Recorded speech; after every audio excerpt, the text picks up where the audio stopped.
Dieu désire dans son cœur que son plein conseil soit manifesté. C'est l'objet même de ces méditations. Dieu doit voir ce plein conseil dans une réelle représentation. C'est pour cela qu'il introduit dans son œuvre ceux qui voudront y entrer et qui paieront le prix qui implique cette position. En premier lieu, ils le satisferont et deuxièmement, ils le serviront dans ce dessein.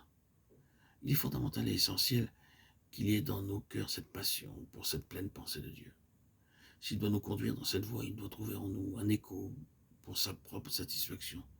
Toutefois, dans sa manière d'agir envers nous, il peut aussi nous conduire à travers des voies qu'il permet, c'est-à-dire des voies qui sont moins élevées que sa pleine et ultime pensée nous concernant, mais cependant à travers lesquelles il nous conduira par sa volonté permissive. Nous découvrons parfois que dans notre vie, nous sommes conduits dans quelque chose qui n'est pas intégralement la pleine pensée de Dieu. C'est parfois vrai.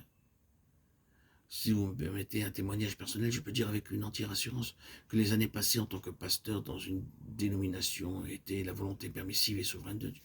C'était nécessaire pour moi en ce temps-là, bien que, comme je viens de le préciser, cet état de choses n'était pas la pleine pensée de Dieu pour moi.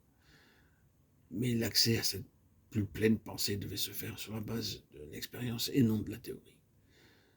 Dans ce contexte plutôt étroit, j'apprenais quelque chose de la faiblesse, de la limitation et de la déception, à la fois en moi-même et dans la sphère dans laquelle je me mouvais.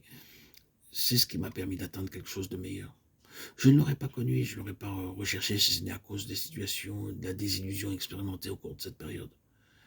Ce fut cette chose moins élevée qui me fit aspirer au ciel ouvert, pour parvenir à un ordre de choses où je n'aurais pas aussi souvent à prêcher dans la semaine, simplement par devoir, parce que c'était attendu de moi, avec ce terrible travail qui consistait à essayer de trouver quelque chose pour assurer la prédication. J'aspirais à un ordre de choses où le ministère serait issu de la révélation du ciel et seulement comme le Saint-Esprit le demanderait et quand il le donnerait. Oh, mon cœur criait pour la délivrance de cet ancien domaine et de ce vieil ordre de choses. Et Dieu, dans sa miséricorde, m'a introduit dans quelque chose d'autre et sur une base expérimentale. Oui, Dieu, dans sa souveraine et permissive volonté, nous conduit dans certaines situations qui ne sont pas du tout sa pleine pensée, afin que notre nouvelle position soit fondée sur une réelle expérience spirituelle et non sur une doctrine ou une théorie que nous avons acceptée ou qui nous a été imposée. Il y a des multitudes de chrétiens aujourd'hui qui sont dans des positions doctrinales et qui ne connaissent rien expérimentalement. Ils ont accepté une tradition, un système d'enseignement. Ils sont dans cela, ils croient en cela, mais ils ne connaissent rien de tout cela dans leur propre expérience. Et ce n'est pas la manière d'agir de Dieu.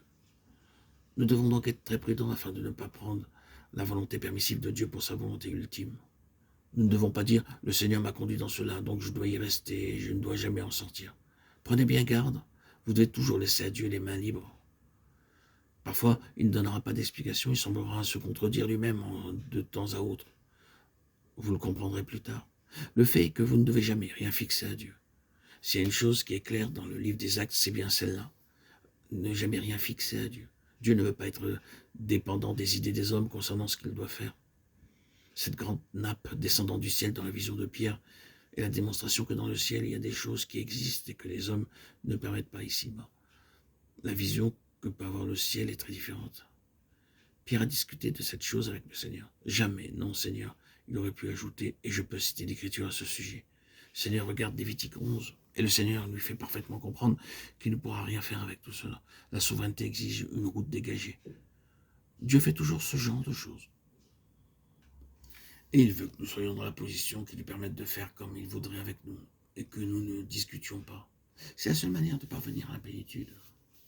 Si vous êtes attaché par votre tradition, par votre éducation, par ce qui peut avoir été du Seigneur dans le temps, si vous êtes attaché à cela et que vous dites « maintenant sera comme c'était au début, il en sera toujours ainsi », vous empêchez de dégager le chemin donnant accès à l'esprit de plénitude.